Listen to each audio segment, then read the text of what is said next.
13 साल पहले आज ही के दिन झीरम घाटी में कांग्रेस के नेताओं की एक पूरी पीढ़ी को माओवादी हमले में शहीद कर दिया गया था। आज भाजपा सरकार माओवाद खत्म होने का दावा कर रही है, लेकिन झीरम घाटी के गुनहगार अभी तक शिक्षे के पीछे नहीं है। भाजपा के बड़े बड़े नेता, मंत्री, प्रधानमंत्री, भाजपा के राष्ट्रीय अध्यक्ष आते हैं, बड़ी बड़ी बयानबाजियां करके चले जाते हैं, लेकिन पीड़ित परिवारों को न्याय नहीं मिला है।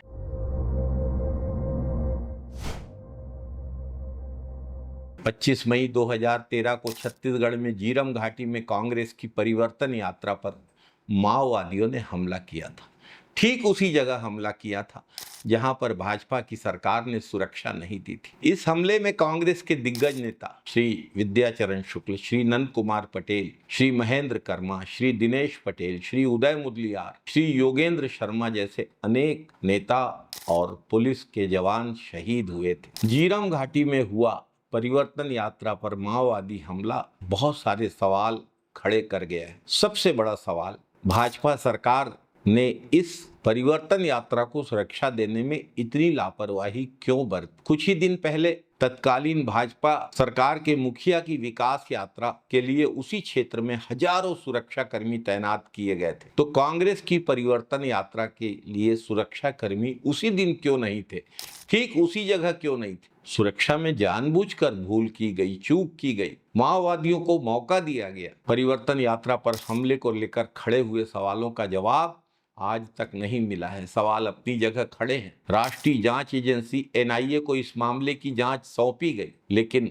कोई ठोस परिणाम नहीं निकला। जांच की गति बेहद धीमी रही है। अब तो अनेक माओवादी जेल में हैं, अनेकों ने समर्पण कर दिया है। क्या एनआईए उनसे पूछताछ करेगी? कब पूछताछ होगी? इसे संयोग समझ के खारिज नहीं किया जा सकता कि भाजपा की विकास यात्रा को भारी सुरक्षा और कांग्रेस की परिवर्तन यात्रा के लिए कोई सुरक्षा व्यवस्था नहीं, ठीक उसी जगह जहां पर माओवादी हमला हुआ था। छत्तीसगढ़ के लिए झीरम घाटी की घटना कभी न भरने वाला घाव है। कांग्रेस के नेताओं की पूरी पीढ़ी शहीद हुई। 13 साल बाद भी ये रहस्य अनसुलझा है।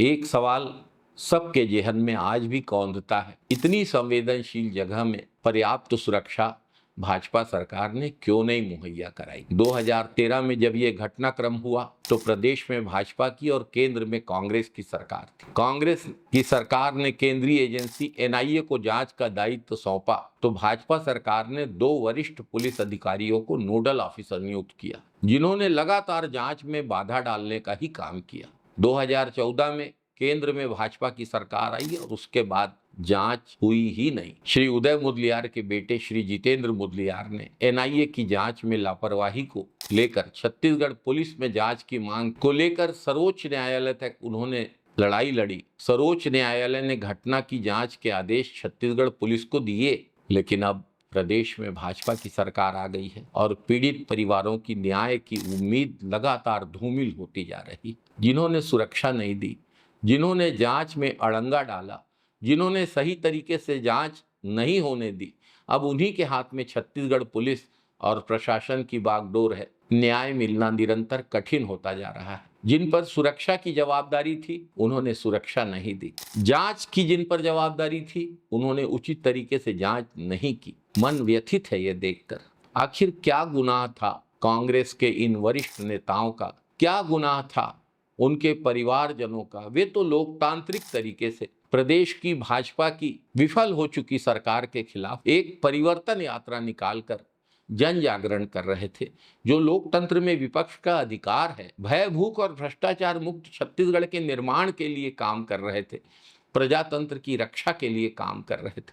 आज 13 वर्षों से उनके परिवार जन न्याय की आस में हैं, लेकिन छत्तीसगढ़ और केंद्र में भाजपा की सरकारों ने शहीदों के परिवारजनों की भावनाओं के साथ सिर्फ और सिर्फ छल किया है। अगर आज शहीद नंद कुमार पटेल होते, अगर आज विद्या भैया होते, अगर आज बस्तर टाइगर महेंद्र कर्मा होते, तो छत्तीसगढ़ की राजनीति आज से अलग होती।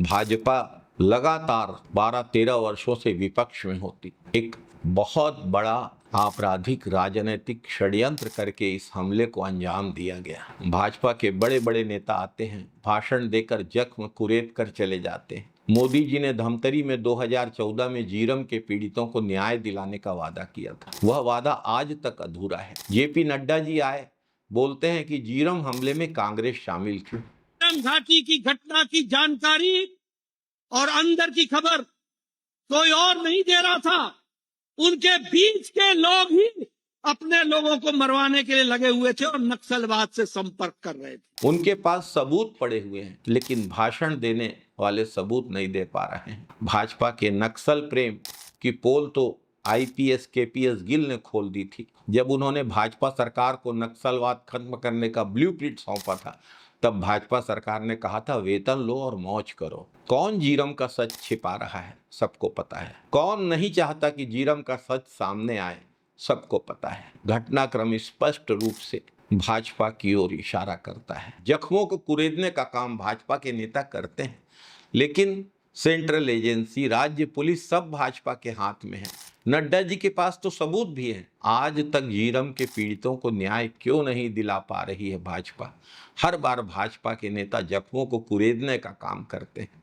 साथियों, आज 25 मई को जीरम घाटी के शहीदों को कोटि कोटि नमन करता हूं और आशा करता हूं कि पीड़ितों को त्वरित न्याय मिलेगा और अपराधियों को उनके कुकृत्य की सजा मिलेगी। जय छत्तीसगढ़, जय हिंद, वंदे मातरम साथियों।